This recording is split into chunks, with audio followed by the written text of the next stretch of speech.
Bismillahirrahmanirrahim. Assalamualaikum warahmatullahi wabarakatuh. Baiklah, saya sudah menjelaskan tentang materi dari kelompok 3. Sekarang saya akan menjelaskan tentang dari materi 4. Pengertian monitoring. Monitoring adalah pengawasan. Biasanya monitoring dalam pendidikan selalu dihubungkan dengan hasil belajar. Namun saat ini konsep monitoring mempunyai arti yang lebih luas. Daripada itu, setiap orang tampaknya mempunyai maksud yang berbeda apabila sampai kepada kata monitoring.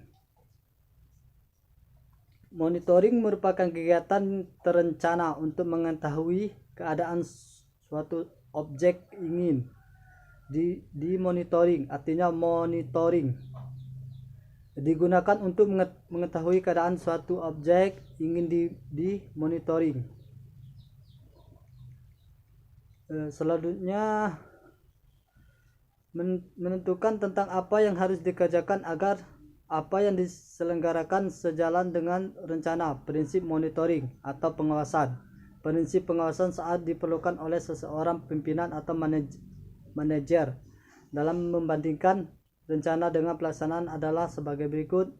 Yang pertama, prinsip perencanaan merupakan suatu standar atau alat pengukur daripada suatu pekerjaan direncanakan menjadi petunjuk apakah suatu pelaksanaan pekerjaan hasil atau tidak. Selanjutnya, prinsip wewenang merupakan suatu kegiatan pimpinan dalam memberikan kepercayaan kepada bawahan dalam melakukan sistem pengawasan. Wewenang dan intrusik yang jelas harus dapat diberikan kepada bawahan.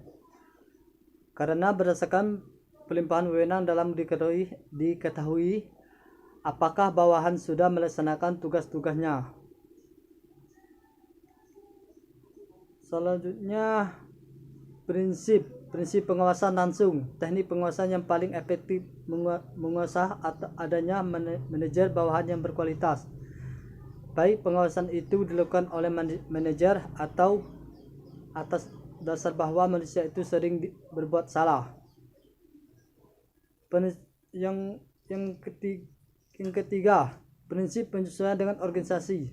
Penguasaan yang dilakukan hendaknya sesuai dengan struktur organisasi. Manajer dan bawahannya merupakan saranan atau melaksanakan rencana. Dengan demikian, penguasaan yang efektif harus disesuaikan dengan besar wewenang manajer hingga menyermikan struktur organisasi.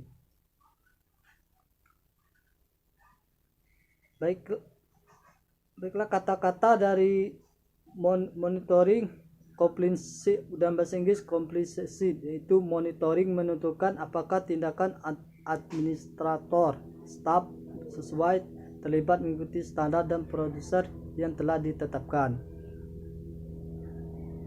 Yang ketiga, pemeriksa atau auditing, yaitu monitoring menetapkan apakah sumber layanan dan peruntukan bagi pihak-pihak tertentu atau target telah mencapai mereka.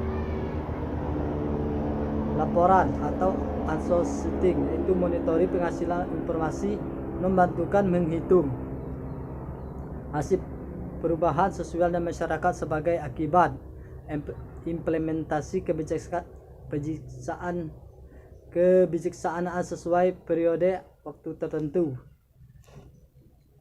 Yang keempat, penjelasan explanation, yaitu monitoring menghasilkan informasi membantu menjelaskan bagaimana akibat kebijakan dan mengapa antara perencanaan dan pelaksanaan tidak cocok.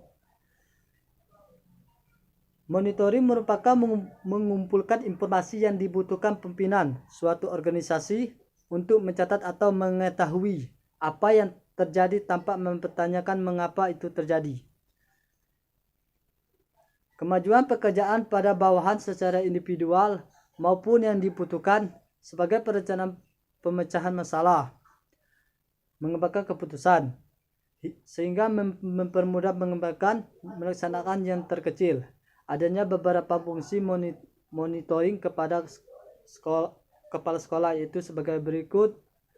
Yang pertama, kegiatan monitoring diperlukan untuk memberikan input guna mengambil keputusan dan pelaksanaan suatu rencana kegiatan.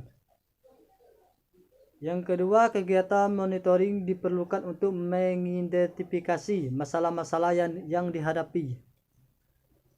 Yang ketiga, kegiatan monitoring dimaksud untuk meningkatkan keberhasilan pelaksanaan program, misalnya bagaimana alokasi faktor produksi atau input dialokasikan secara efisien. Yang keempat, kegiatan monitoring juga sekaligus dapat diarahkan untuk mengestimasi tentang sampai seberapa jauh hambatan di atas dan tujuan tercapai.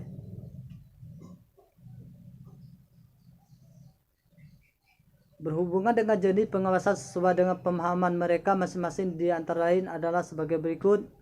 Yang pertama, pengawasan preventif, usaha-usaha pengawasan yang dilakukan pimpinan terhadap pekerjaan yang dilakukan pegawai dilihat sebelum terjadi penyimpangan dalam pelaksanaan pekerjaan sesuai dengan perencanaan yang telah ditetapkan sebelumnya, dilakukan dengan pengawasan preventif. Pengawasan represif, pengawasan yang dilakukan pada akhir kegiatan terkenal dengan pengawasan represif. Pengawasan yang dilakukan setelah pekerjaan atau kegiatan dilaksanakan. Yang ketiga, penguasaan langsung. Jenis penguasaan berikut adalah penguasaan langsung atau dapat juga dikatakan sebagai kegiatan monitoring. Penguasaan langsung adalah penguasaan yang dilakukan dengan cara mengunjungi dan melakukan pemeriksaan tempat pelaksanaan pekerjaan, apakah berhubungan dengan pekerjaan yang dilakukan penguasaan dan pimpinan organisasi. Yang keempat, penguasaan tidak langsung. Penguasaan tidak langsung dilakukan pimpinan dengan melihat dokumen-dokumen tanpa langsung melihat ke lapangan tempat dilaksanakan pekerjaan.